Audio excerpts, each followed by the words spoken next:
So she's like a real rock star. That's what I'm seeing. She's like a real rock star. Hi, my name is Sam Johnson and I am a voice teacher. Today I will be reacting to and analyzing Hayley Mary performing Lana Del Rey's Chemtrails Over the Country Club.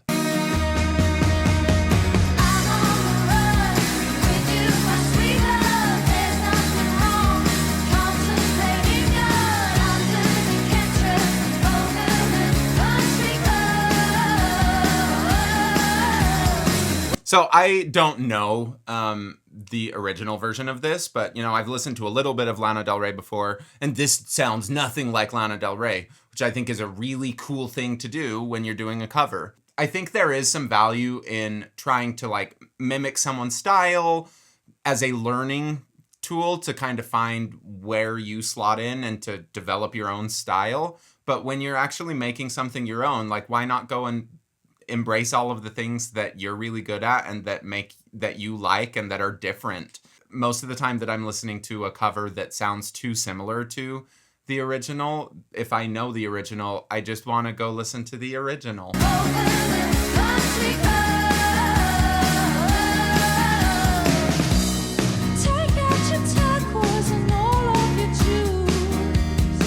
Okay, so most of that I heard stay up in her head voice. Yeah, the whole thing sounded pretty released heady. I didn't really hear much of the buzz that I associate with vocal folds coming together at the body. Most of the time when people go into a pure head voice, it's just the edges of the vocal folds that come together. So I'm assuming that's probably what happened. A big piece of evidence for that is as the melody descended, her sound quality got really quiet, got a little bit breathier sounding, where a lot of times if there is that little bit of hold on, or if someone is doing more of a true mix, it will not get quieter as you go down. It won't lose the intensity that you have on the top as it gets quieter, right? If it does get quieter, but you're staying in a mix, you'll probably still hear that kind of buzzy strength to the sound. Anyway, I didn't hear it with this one, but she was singing everything before, I think, in a sound that I associate with, more full chord closure.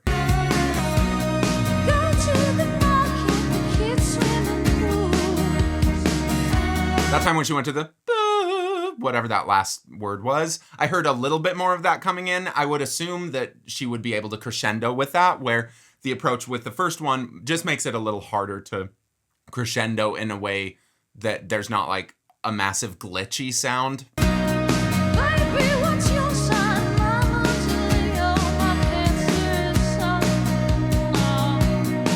That phrase, I heard a little bit more of that mixy quality.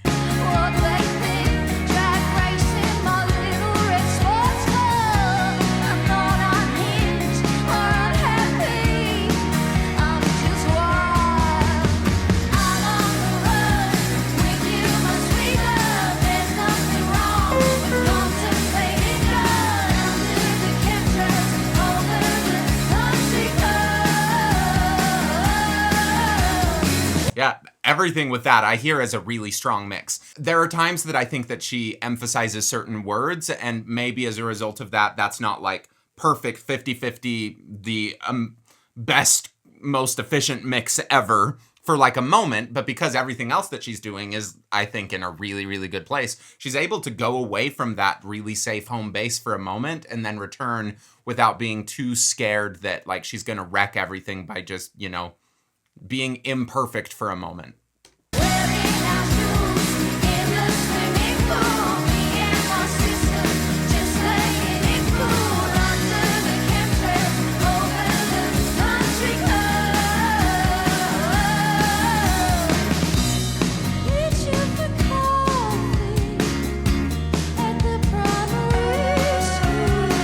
Yeah, so that quality, it's really heady. It's basically the same approach that you would find a classical soprano using to sing most of their songs. I think it's really important for people to do everything, because in one song, if you use just that one approach all the way through, it starts sounding boring. She's used a bunch of different vocal colors. The only way you can get a bunch of different vocal colors is to use a bunch of different approaches. I also think that spending a lot of time in head voice, singing more like this section, it sets people up to do a really good mix, because I think that a really good mix oftentimes feels like head voice. It's like head voice in terms of placement, but with a lot of pressure, a lot of energy to keep the vocal folds together. So I think it's just a really important thing to be able to do both of them. This sounds so far like a song that I would be really thrilled for a student to sing. So if you're my student and this sounds good for you, let's bring in this cover. You know who you are.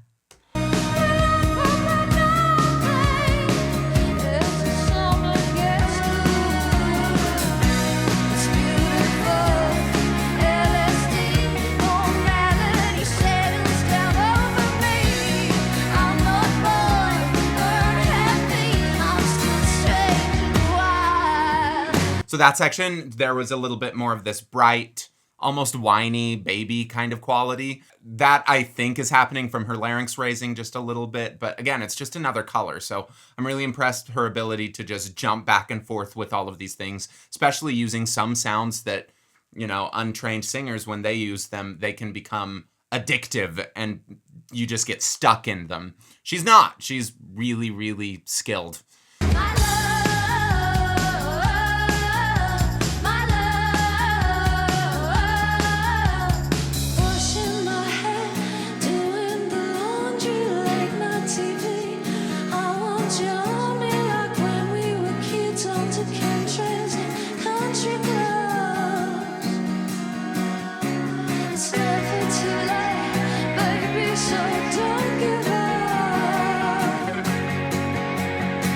Yeah, so what would differentiate this approach from what a classical soprano does?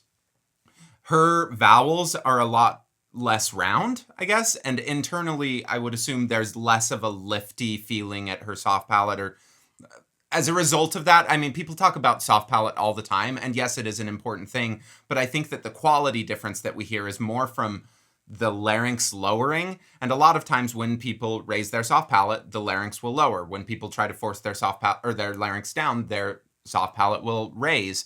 But as a result, it just makes this room in the back of your mouth, in your throat, taller.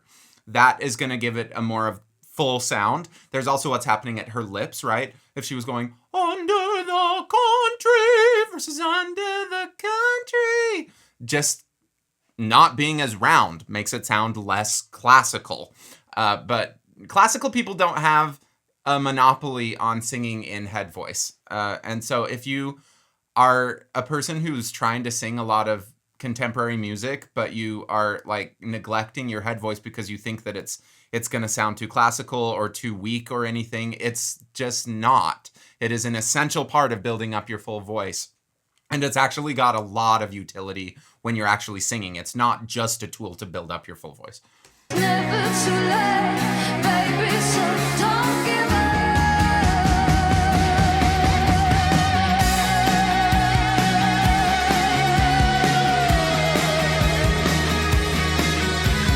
So she's like a real rock star. That's what I'm seeing. She's like a real rock star. The little head wobble that I saw with that, I don't think it was at all for trying to make more of a vibrato, because she's used so much healthy vibrato up till now. I think it's just fun showmanship because she's a rock star.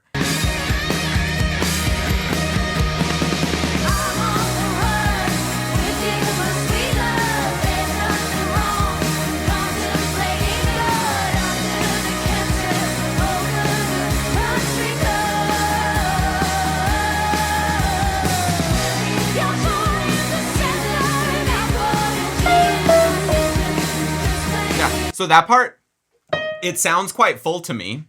It sounds like a full voice sound. At one point in my life, I would have heard that and been like, oh, she's singing it in chest voice. I don't think she is at all, but it still has enough of that sound quality. That's up at her E flat. It's probably not really a different approach than what she was doing when I was saying she was being more of a soprano or whatever. It's just a little bit louder and a little bit higher, so it's got that more intense sound. And the bigger thing, like, because that was only spending time up there, I never got the chance to hear how she blends it down. And that's how I would define more of the mix, is how the blend down happens, not like that one note at the top.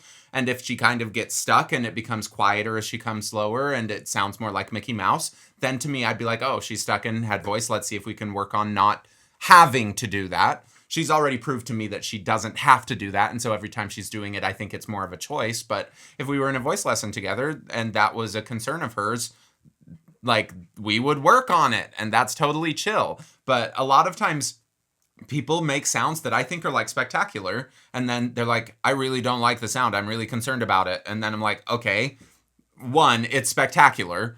We'll work on what you're wanting to work on for sure, but as you are capable of doing some really cool things. I'm not exaggerating. People make awesome sounds like this all the time, and then they're like, wow, I just am so terrible. And it's just not true. So I think that, a big responsibility of good voice teachers is to tell people when they are wrong about some of those things. But regardless of how you want to come down, you need to have a very comfortable, familiar head voice to be able to make the sounds that she's making. It's just completely unrealistic to think I can only spend time in my spoken chest voice and be able to end up doing that kind of stuff.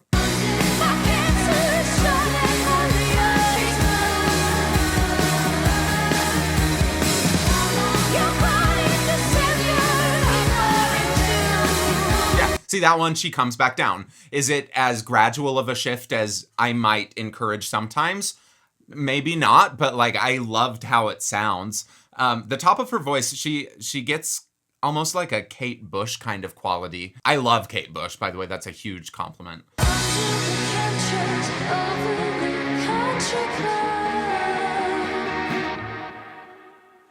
Excellent. They're really good, They're really, really good. I love to see women making music because they're good at it. So let's do more of that, more all-girl bands. She sounds like a really well-trained singer to me.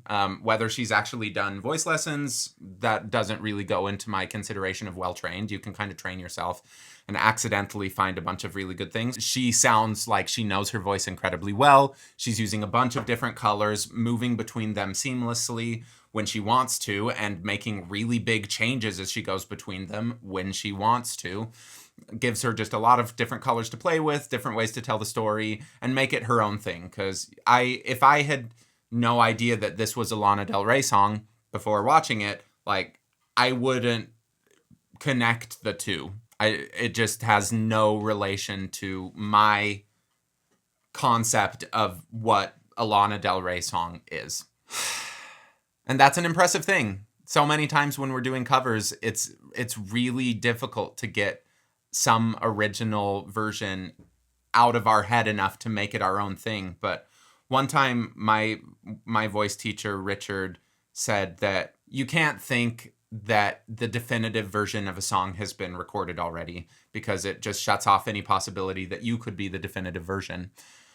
When you're approaching covers, please put yourself in that mindset. That even though, we're singing a song that has been done by someone who's really, really awesome, there's no reason that you can't also be that awesome.